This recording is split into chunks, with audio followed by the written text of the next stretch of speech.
Bau busuk masih menyeruak. Apa yang dilakukan Pak Sastro sepertinya tidak langsung membuahkan hasil. Angin malam menyeruak masuk secara tiba-tiba.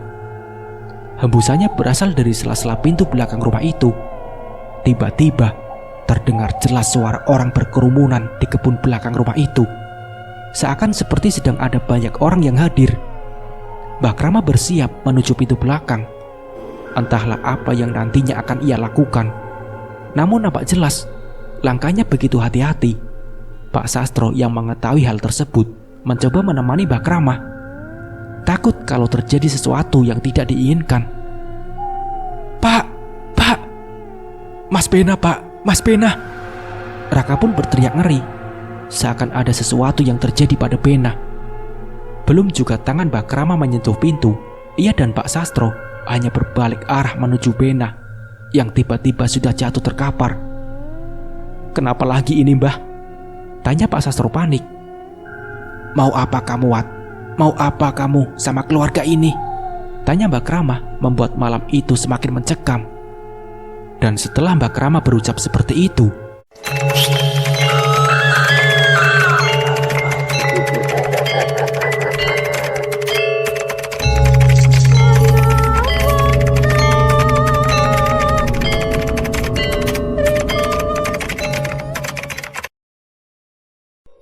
terlihat seorang perempuan berdiri di sebuah tepi jurang.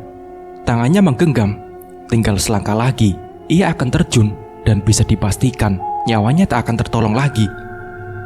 Batu di bawah siap menangkapnya, lalu melemparkan tubuhnya ke arus sungai yang deras. Siapapun yang terjatuh tak akan bisa kembali lagi. Langkahnya sudah bulat. Ia berdiri sendirian di tengah senja yang mengantar mentari pagi. Tangisnya tak terbendung lagi. Pikirannya sudah kacau. Masalah besar seakan tengah ia pikul sendirian. Baginya sudah cukup ia rasakan. Lebih baik mati agar semuanya berakhir sampai di sini. Duk, jangan lakukan itu. Kalau kamu mati, nanti jadi setan penasaran. Suara wanita tua itu memecah lamunannya. Siapa kamu? Gak usah ikut campur urusanku. Persetan dengan semua hal yang akan terjadi nanti, ucapannya dengan wajah menunduk. Tak perlu tahu siapa aku. Mungkin aku bisa membantumu, jawab wanita tua itu. Apa urusanmu? Untuk apa kamu mau menolong saya? Jawab perempuan itu dengan nada meninggi. Ia masih terus menunduk. Langkah kakinya ia geser ke belakang, seakan ingin mengurungkan niat buruknya. Kamu kenapa, Nduk Cahayu? Kenapa kamu mau melakukan hal nekat ini? Tanya wanita itu kembali. Ah, Cahayu, itu hanya kata kiasan saja. Semua orang paham, semua orang tahu. Aku hanya perempuan dengan wajah jelek yang selalu dihina-hina, ucapnya dengan tangis. Kini ia membalikkan badannya, menatap sosok yang sedari tadi berdiri di belakangnya. Tapi kamu tak perlu melakukan hal itu, Nduk, ucap wanita tua itu dengan baju serba hitam. Lalu apa? Aku hanya wanita yang tidak pernah dianggap oleh para lelaki. Bahkan semua teman-temanku tega menghujat karena wajahku yang buruk rupa. Lalu apa yang harus aku lakukan di usia yang sudah tak lagi muda?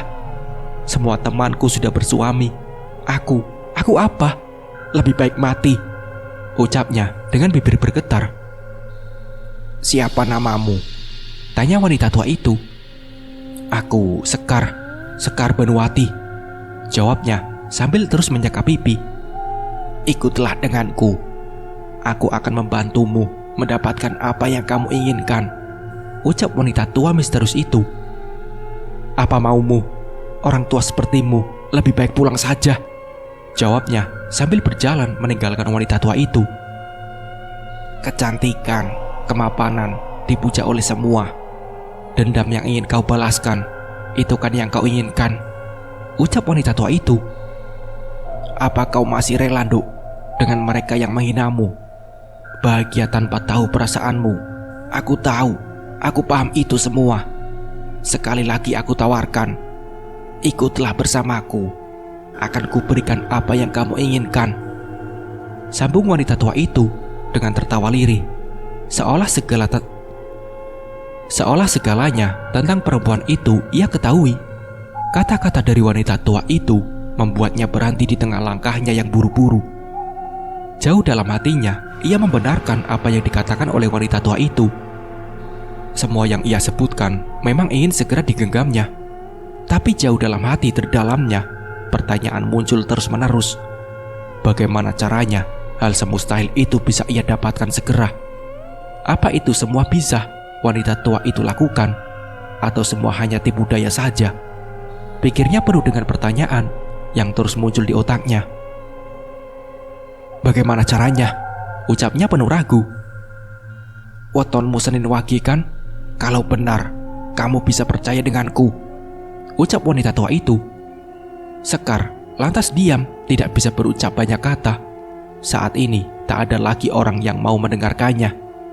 Ia akhirnya mengangguk, membenarkan apa yang dikatakan oleh wanita tua itu. Selang tak berapa lama, Sekar berjalan mengikuti wanita tua itu, berjalan menuju rumahnya. Kenapa kau mau melakukan hal itu, Nduk? Segala masalah di dunia ini ada penyelesaiannya. Tidak usah kamu ngelalu gitu, mau bunuh diri, ucap wanita tua itu. Maaf sebelumnya, nama nenek siapa? Tanya Sekar sebelum menjawab pertanyaan dari wanita tua tersebut. Mbok Rum, panggil aku Mbok Rum, jawab wanita tua itu. Mereka berdua bergegas ke sebuah rumah yang tak terlalu besar. Hanya saja rumah itu nampak sendirian. Kanan kirinya sawah, membuat bangunan itu bagai terasing dari hiruk pikuk warga yang berada di pusat keramaian. Masuk, Nduk, sini tak usah takut. Aku hanya hidup sebatang kara di rumah ini, ucapnya sambil membuka pintu. Iya Mbok, baik, ucap Sekar lirih, ragu untuk melangkahkan kakinya. Rumah itu sederhana dengan kursi kayu di ruang tamunya. Sekar duduk dekat jendela, takut jika terjadi apa-apa dia akan lari dari rumah itu. Mbok Rum pergi ke belakang. Dengan usianya yang tak lagi muda, ia menyiapkan sesuatu untuk dihidangkan di meja tamu. Tak menunggu begitu lama, 2 gelas air putih dan sepiring ubi rebus sudah dibawa oleh Mbok Rum. Segera ia hidangkan makanan dan minuman sederhana tersebut di meja.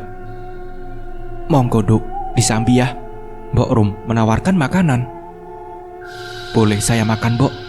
Tanya Sekar malu-malu. Lantas Mbok Rum menganggukkan kepalanya. 1 ubi rebus ia pegang dan langsung disantapnya. Nampak jelas ia belum makan seharian. Air putih sesekali ia minum, membantunya menelan ubi yang kadang tersendat di tenggorokan. Petang itu, Sekar tak jadi mengakhiri hidupnya. Duk, kamu belum menjelaskan kenapa kamu mau melompat ke sungai itu. Kenapa kamu berniat untuk mati? Tanya Mbok Rum tenang. Aku sudah tidak betah, Mbok. Aku selalu disia-sia oleh semuanya, termasuk orang-orang terdekatku, ucap Sekar sambil menyantap sepotong ubi. Bapak dan ibumu kemana? Tanya Mbok Rum. Ibu sudah meninggal saat aku lahir. Bapak menikah lagi. Sekarang sudah gak ada apa-apa. Aku hidup disia-sia sama ibu dan saudara tiriku, ucapnya datar. Terus, apa keinginan kamu, Duk? Sebutkan, ucap Mbok Rum dengan senyum. Memangnya Mbok mau apa? Bisa membuat aku jadi disukai orang? Tanya Sekar lugu. Aku bisa melakukannya. Ceritakan semuanya. Aku butuh keyakinan dari dalam dirimu, ucap Mbok Rum, yang membuat suasana malam itu tiba-tiba hening. Bunyi jangkrik tak cukup membuat suasana menjadi ramai. Sesekali suara burung malam masuk di sela pembicaraan mereka. Aku ingin semua orang melihatku, tidak merendahkanku. Aku juga manusia yang mau dihargai. Tapi orang-orang di luar sana seakan merendahkanku, Mbok. Aku yang tak ayu, aku yang tak seputih yang lainnya, selalu jadi bahan olok-olok. Orang-orang menamaiku Jaliteng. Tak ada laki-laki yang sudi mendekatiku, Mbok, ucap Sekar pada orang yang belum lama ia temui. Itu mudah, Duk. Bagiku itu mudah. Aku bisa membuat orang-orang itu tunduk padamu. Aku bisa melakukannya, ucap Mbok Rum dengan nada menggantung. Tapi, maaf, saya harus menanyakan, apa Mbok Rum benar hanya hidup seorang diri di sini? Tanya Sekar sambil mengamati setelah ia menghabiskan 1 potong ubi rebus di tangannya. Iya, benar. Aku tidak berbohong. Apa yang kamu lihat ini benar adanya. Aku hanya hidup sendirian di rumah ini, ucap Mbok Rum tenang. Maaf, Mbok, saya mau bertanya lagi. Mbok bilang bisa membuat saya dikagumi banyak orang. Lucu sekali. Bagaimana caranya, Mbok? Saya ini sudah seperti ini dari lahir. Mana mungkin bisa? Tanyanya setengah bercanda. Entah menertawakan nasibnya atau menertawakan pembicaraan dengan Mbok Rum. Bisa, tapi ada syaratnya, ucap Mbok Rum. Ucap Mbok Rum tenang sambil minum air putih yang sedari tadi ia diamkan. Jawaban Mbok Rum membuat mata Sekar terbelalak. Wajahnya berbinar menatap penuh harap. Apa yang baru saja dikatakan oleh Mbok Rum membuatnya menaruh ubi kedua yang ia pegang kembali ke piring. Mbok Rum duduk dengan tenang di kursinya, seperti ada yang ditahan olehnya. Ada pembicaraan yang ingin ia keluarkan, namun ia masih menahan di ujung bibir keriputnya. Mbok, apa syaratnya? Saya ingin tahu. Pertanyaan dari Sekar membuat Mbok Rum tersenyum. Ada maksud tertentu pada senyum tipisnya. Syaratnya berat. Mbok nggak yakin kamu akan kuat menanggungnya, ucap Mbok Rum sesekali memalingkan muka. Katakan dulu, Mbok. Katakan, biar aku tahu. Barangkali aku bisa menjalani syaratnya. Rengek Sekar mencoba menggali rahasia yang masih disimpan Mbok Rum. Berat, Duk. Sekali lagi aku takut kamu tidak akan kuat menjalaninya. Mbok Rum sekali lagi menahan keinginan. Lucu, gak mau bilang tapi ngasih tahu setengah-setengah. Aku penasaran, apa toh syaratnya? Membunuh orang, menumbalkan orang, ucap Sekar yang mulai kesal. Tidak sejauh itu. Ini bukan masalah orang memperkaya diri dengan singkat, jawab Mbok Rum datar. Baiklah, jika kamu memaksa, aku akan ceritakan semuanya. Dan maksud dari pertolonganku padamu, aku melihat sesuatu pada dirimu, Duk, ucap Mbok Rum.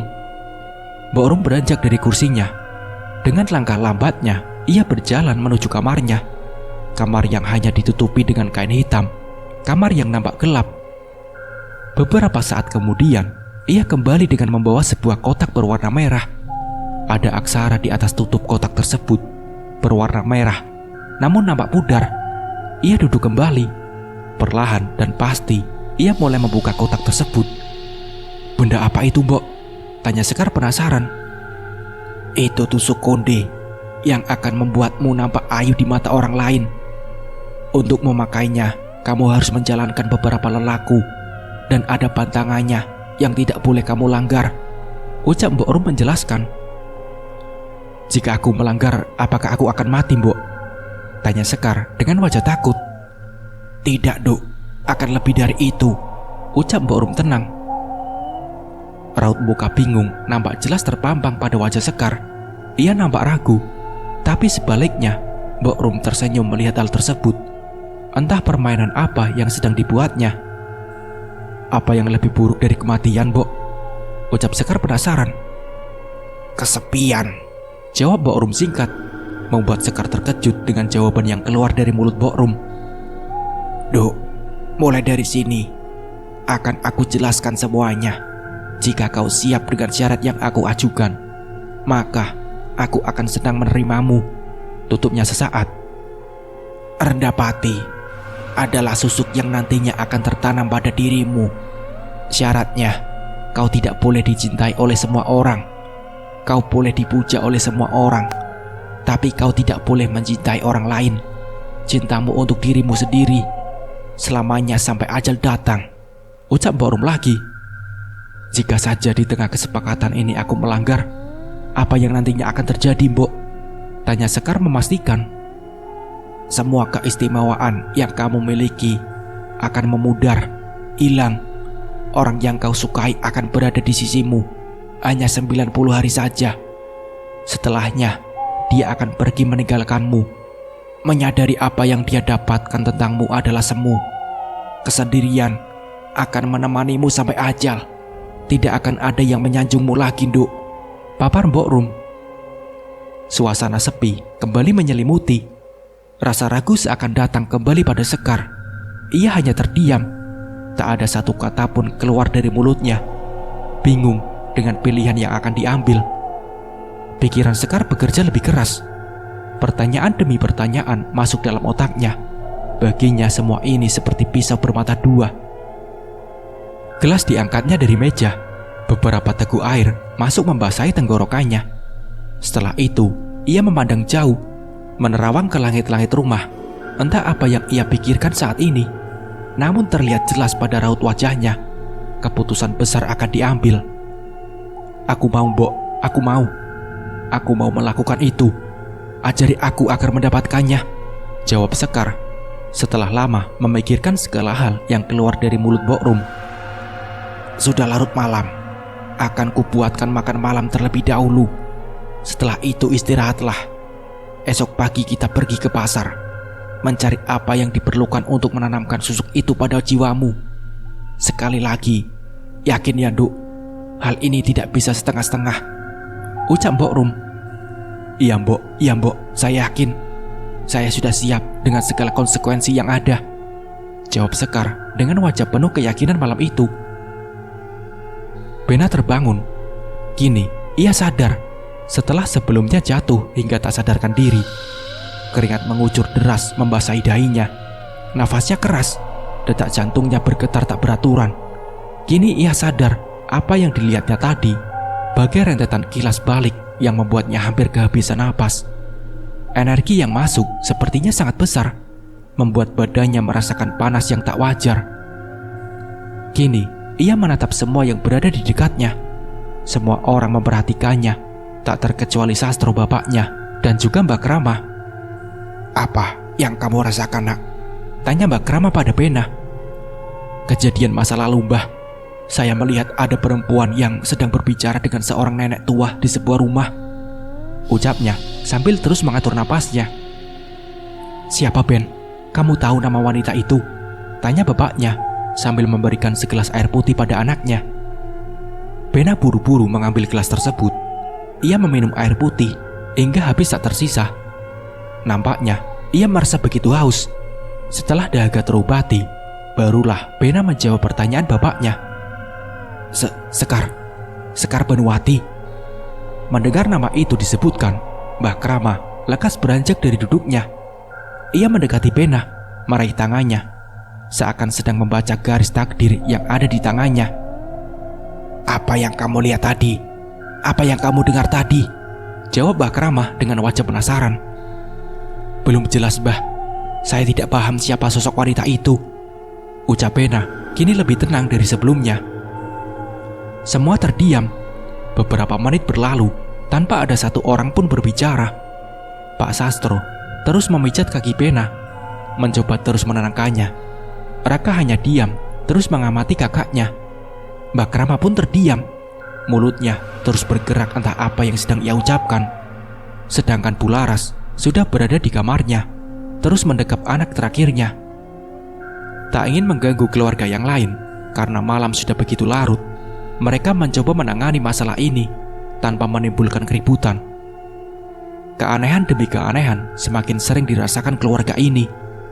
Raka yang melihat apa yang terjadi pada adik dan kakaknya mulai merasa cemas dan takut dengan apa yang akan terjadi pada kedua saudaranya, atau bahkan pada dirinya. Pak, Raka takut, Pak, ucapnya lugu dengan bibir yang bergetar. Leh, tidak apa-apa. Ada sesuatu yang ingin disampaikan oleh penghuni rumah ini. Ada pesan yang akan datang. Entah untuk apa tujuannya. Sebentar lagi semuanya akan segera terjawab. Kamu tenang ya, Raka. Apa yang terjadi pada kakak dan adikmu bisa saja akan segera kita atasi, saut bapaknya. Pak Sastro, apa jenengan sudah beli telur bebeknya? Tanya Mbak Krama. Iya, Mbah, sudah. Saya beli 4 butir telur, Mbah, ucap Pak Sastro sambil bergegas mengambil sebuah bungkusan. Aku hanya menyuruhmu membeli 3 karena akan kutanamkan di bagian depan, tengah, dan belakang rumah ini, ucap Mbak Krama tenang. Saya pikir mungkin 4 telur ini bisa dipasang di setiap sudut rumah. Acuannya adalah sedur papat 5 pancer, jawab Pak Sastro menjelaskan. Itu bisa digunakan juga, bahkan akan lebih baik. Ya sudah, ayo tanam telur angsa tersebut. Perintah Mbak Rama yang langsung menerima cara yang akan digunakan oleh Pak Sastro. Pak, kenapa telur angsa? Tanya Bena yang kini lebih baik dari sebelumnya. Ini kepercayaan yang dipelajari turun-temurun, bahwasanya telur angsa mampu menangkal kekuatan jahat yang masuk, serta bisa mengembalikan kekuatan jahat tersebut. Telur angsa, jika ditanam mengelilingi rumah, akan membuat sebuah perisai yang bisa melindungi dan menjaga rumah ini dari segala kekuatan jahat, Leh. Ucap Pak Sastro menjelaskan kepada anak pertamanya. Bena dan Raka yang mendengar penjelasan itu hanya mematung dan mengangguk. Bagi mereka berdua, itu semua adalah masalah orang dewasa yang harus diselesaikan oleh bapaknya. Namun tetap saja, urusan orang dewasa ini menyeretnya masuk lebih dalam lagi. Rumah ini bagai menyimpan misterinya sendiri. Peristiwa demi peristiwa membuat daya dan upaya diusahakan. Bagi Pak Sastro, ia harus bertahan. Rumah ini satu-satunya yang ia yakini. Di tengah banyak hal yang telah hilang dari genggamannya, Mbah Krama dan Pak Sastro segera keluar dengan membawa cangkul yang akan digunakannya nanti. Usaha demi usaha dilakukannya. Entah berhasil atau tidak, dia hanya bisa terus percaya dengan langkahnya yang akan dituju. Bena dan Raka berjalan menuju kasur.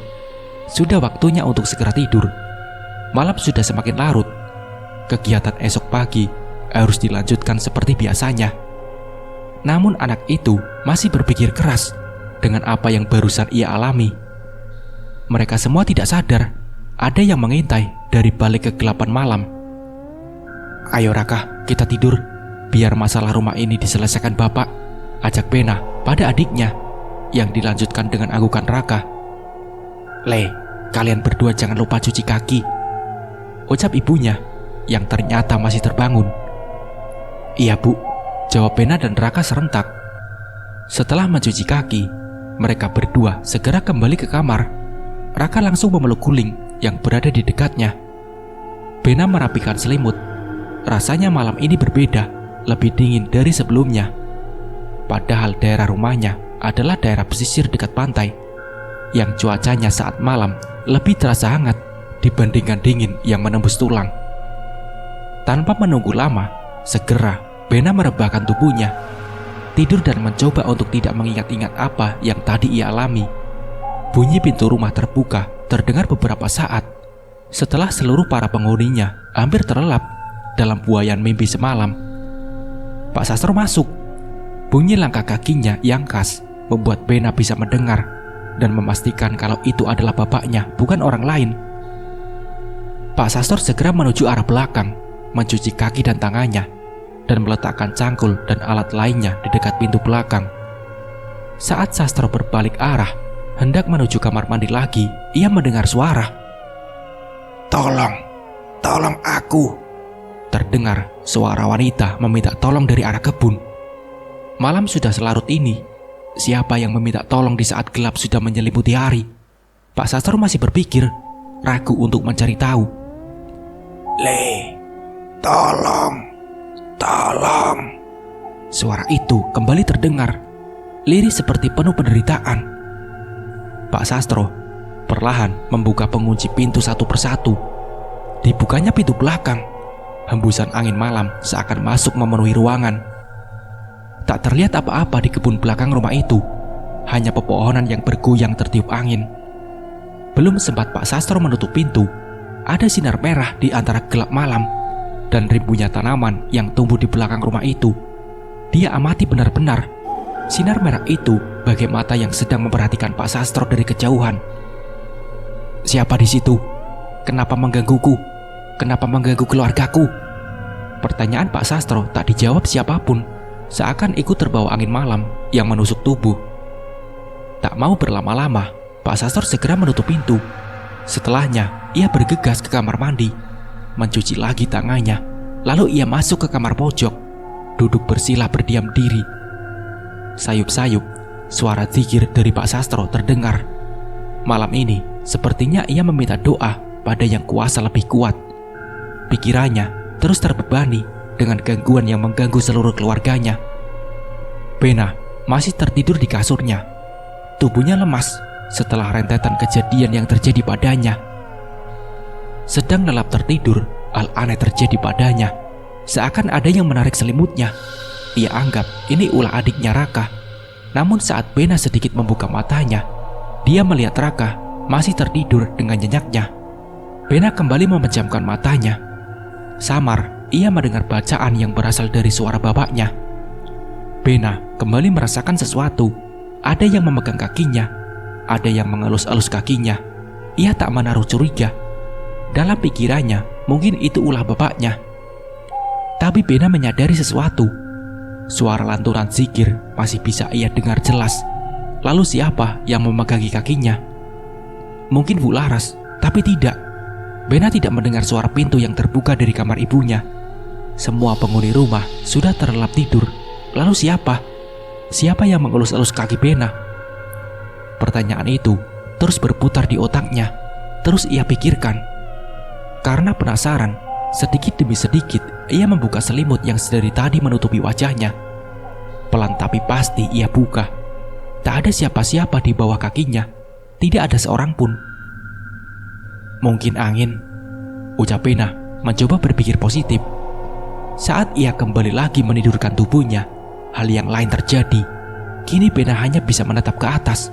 Matanya tak bisa ditutup, wajahnya kaku. Tidak ada satu kata pun yang bisa diucapkan. Kini, wajahnya berhadapan langsung dengan wajah sosok wanita berada tepat di depan hidungnya.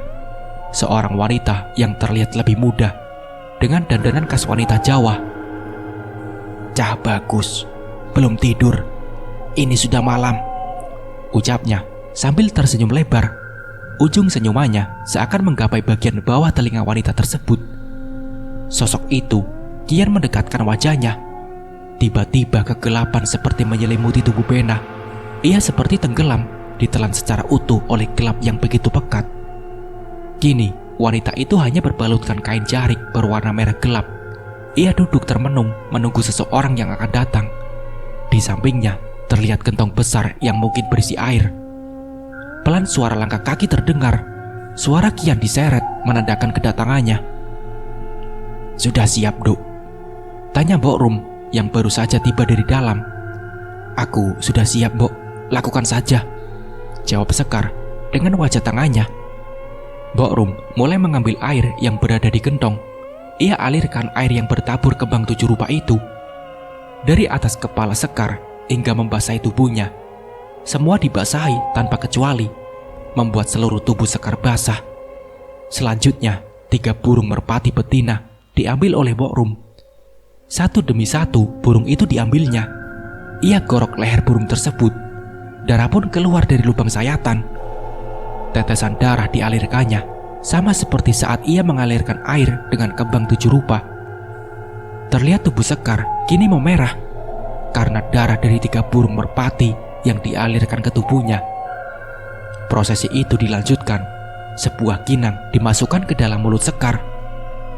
Kinang itu terdiri dari daun sirih, kapur sirih berwarna putih, gambir, ada potongan tembakau, dan juga bunga kantil. Mulut Sekar mengunyah kinang dengan susah. Terlihat jelas ketidaknyamanan pada wajahnya. Ini kali pertama ia mengunyah benda semacam itu. Setelah 13 kali kunyahan, ia mengeluarkan kinang yang telah hancur tercampur menjadi satu ke tangannya. Ia genggam kinang itu. Setelahnya, Mbok Rum masukkan ke dalam sebuah tungku dari tanah liat yang terus mengeluarkan asap akibat beberapa hal yang telah dibakar oleh Mbok Rum. Asap mengepul ke udara, seakan-akan menyelimuti tubuh Sekar. Mbok Rum lantas menaburkan bunga 7 rupa ke semua bagian tubuh Sekar. Lalu proses terakhir, ia mengeluarkan tusuk konde kecil yang berada di dalam kotak. "Bawa ini kemanapun engkau pergi selama 1 minggu. Setelahnya, kembalikan benda ini ke dalam kotak merah itu," perintah Mbok Rum. "Saat mandi, bacalah mantra ini," perintah Mbok Rum lagi. "Ingat pantangannya. Kau boleh dicintai oleh semua orang, tapi kau tidak boleh mencintai seseorang. Jika itu terjadi, kamu akan menjadi janda seumur hidupmu. Janda hingga mati. Kesendirian akan selalu menemanimu," ucap Mbok Rum. Iya, Mbok Rum. Saya paham dengan pertukarannya, jawab Sekar. Tugasku sudah selesai, Duk. Kekuatanku sudah turun padamu. Jika kau ingin melepaskan ini, carilah penerusmu, ucap Mbok Rum sambil melangkahkan kaki. Sekar kembali ke tempat ia tinggal. Ia kembali ke rumahnya, ke desanya, di mana di tempat ini ia sering kali dilabeli dengan status buruk. Dasar perawan tua, tak ada yang mau dengan wajah seperti itu. Pergi dari sini, tak ada lelaki yang tertarik denganmu. Kata-kata itu memenuhi seluruh pikirannya, membuatnya ingin meluapkan emosi saat mengingatnya kembali. Kini, ia melangkah masuk kembali melewati batas desa. Seluruh orang yang melihatnya seakan keheranan. Pesonanya terpancar. Sebuah mata tertuju padanya.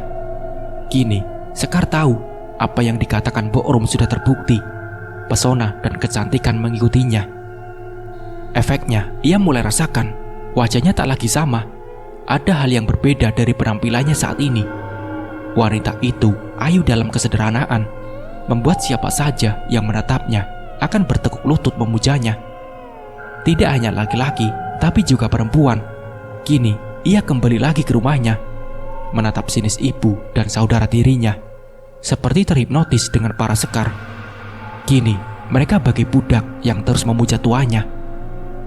Aku datang, kamu semua harus menurut denganku, ucap Sekar pada ibunya dan saudara tirinya.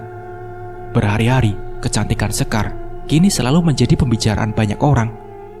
Ia begitu diagungkan. Rumahnya begitu ramai oleh laki-laki yang antri, hanya sekedar ingin bertemu dengannya. Hal itu membuat banyak keributan terjadi. Laki-laki yang sudah beristri tak luput dari pancaran kecantikan yang dimiliki Sekar. Ia kini menjadi daya tarik orang di kampungnya. Hari berganti hari, minggu berganti minggu. Segalanya Sekar dapatkan.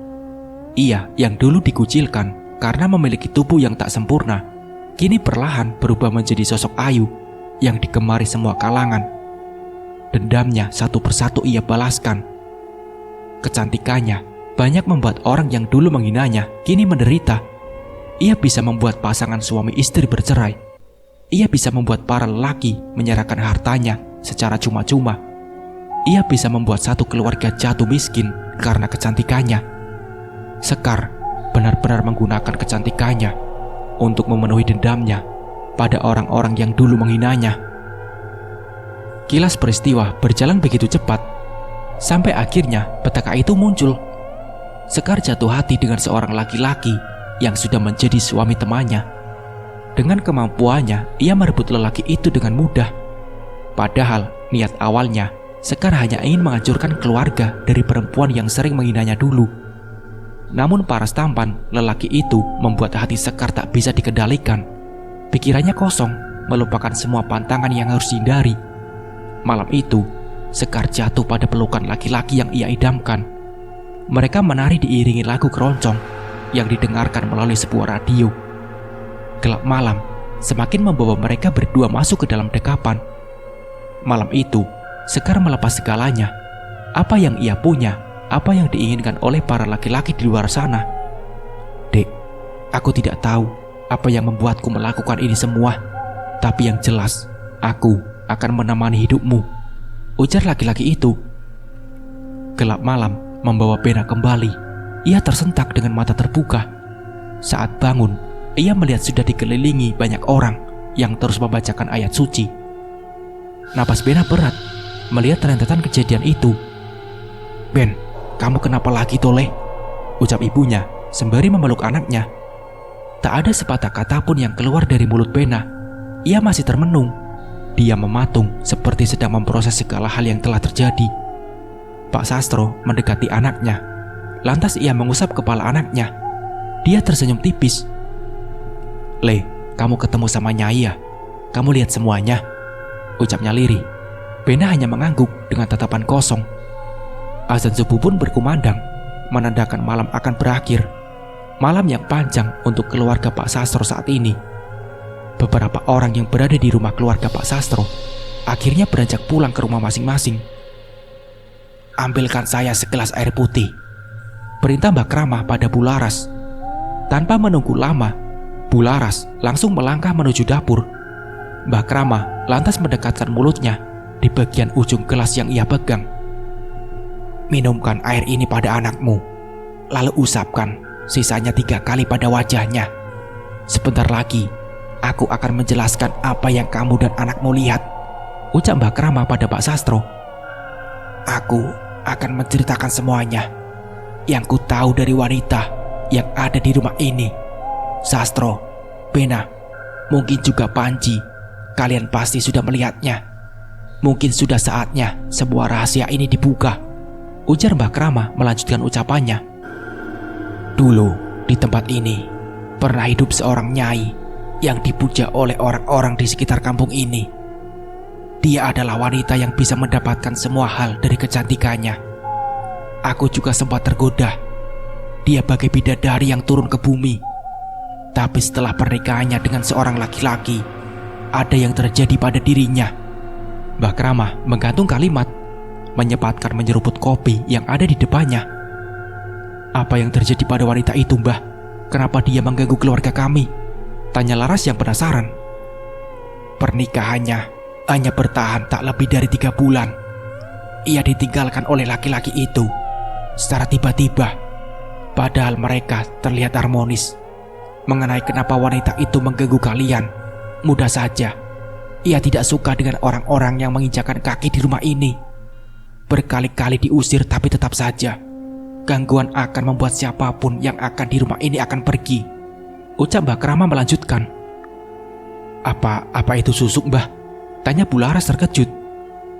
"Susuk itulah yang membuat wanita itu diterpa kesendirian sampai ajal menjemputnya. Hidupnya ditelan kesepian. Yang aku tahu, dia bertemu seorang wanita tua yang menurunkan susuk tersebut pada dirinya. Dia tidak sadar kalau dia sedang dimanfaatkan oleh kegelapan," tutup Mbah Krama.